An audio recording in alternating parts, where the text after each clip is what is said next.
কেমন আছেন সবাই? আমার আরও একটি নতুন ব্লগে আপনাদের স্বাগত। এই যে সকালে সমস্ত কাজ আমার গুছানো হয়ে গেছে, কাককে খেতে দেওয়া। এবার কাককে খেতে দিয়েই তো আমি চা খাই, জানেন, ও চিৎকার করে। চা খেয়ে এই যে চা খেয়েই স্নান করা হয়ে গেছে। এবার স্নান করে মেয়েদের জন্য টিফিন বানাবো। আজকে বড় মেয়ে পুজো দিবে বললো, তো যাই হোক টিফিন করে তারপরে ওদেরকে দিয়ে তারপরে রান্না করব। তো টিফিন করতে করতে বা বাকি কাজগুলো করতে করতে আপনাদের সাথে আমি কিছু কথা, আমার শরীরের কথা শেয়ার করছি। আমার যখন বিয়ের 1 বছর পরে আমার পেটে টিউমার ধরা পড়ে। এবার তখন বড় মেয়ে আমার 4 মাস, মানে আমি প্রেগনেন্ট ছিলাম। তো ওখানে আমাদের দেশের বাড়ি ডাক্তাররা সব দেখে টেকে বললো যে না, বাচ্চাকে তো কোনোভাবেই রাখা যাবে না। খুব ভয় পেয়ে গেল বাড়ির সবাই। তোর বাবা কি করলো, আমাকে ও যেখানে সার্ভিস করে ওখানে নিয়ে চলে আসলো। ওখানে অনেকগুলো ডাক্তারই দেখেছিল আমাকে, কিন্তু একজন ডাক্তার খুব বড়, সে বলল যে না, কোনো অসুবিধা হবে না, বাচ্চা আমি 10 মাসেই ঠিকঠাকভাবে সিজার করে বের করে নেব। তো তাই হলো, বাচ্চাকে ঠিক 10 মাসেই সিজার করে নিল। এরপরে কী হয়, আমাদের তারপরের থেকেই আমরা ভেলোরে যাওয়া শুরু করি। মানে এখানে দেখাচ্ছি, কিন্তু তাও যেন কেন ভয় লাগছে যে কী হবে।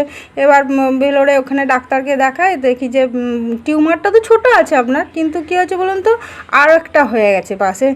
তো আবার ওভারিতে সিস্টও ধরা পড়ে। এবার এখানে কী হয়েছিল, এখানে ডাক্তার তো আমাকে সেকেন্ড ইস্যু নিতে বারণই করে দিয়েছিল যে না নিতে। তা আমরা ভেলোরে জিজ্ঞেস করি, বললো না, সেকেন্ড ইস্যু নিতে পারেন, কোনো অসুবিধা হবে না। তো আমি ধরুন 16-17 বার আমার ভেলোর যাওয়া হয়ে গেল। তো ওখানে আমি প্রতি বছর যাই, চেক আপ করে আসি। সিস্ট, টিউমার সব কিছুরই চেক আপ করে ওরা, ভেতর দিয়েও চেক আপ দেখে নেয় টেস্ট করে। তো কোনো অসুবিধা হয় না। তো ওনারা বলেছেন যে এগুলো পিরিয়ড বন্ধ হওয়ার সাথে সাথে বসে যাবে, এমনি সার্জারি করার দরকার হবে না। তো বাড়ির লোকরা তো চিন্তা করে খুব, যে কেন অপারেশন করছে না। প্রতিবার আমরা যাই আর বলি, জানেন, যে ডাক্তারবাবু অপারেশন করে দেন। ভয়ও তো লাগে, 2টো হয়েছে, আবার 3টে-4টাও তো হয়ে যেতে পারে।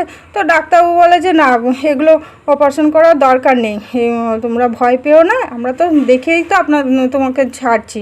আর সেরকম যদি কিছু হতো তাহলে তো আমরা অপারেশন করেই দিতাম। হ্যাঁ, তো সেজন্য আর ওনারা যখন আশ্বাস দিচ্ছে, আমার অত ভয় লাগে না এখন আর।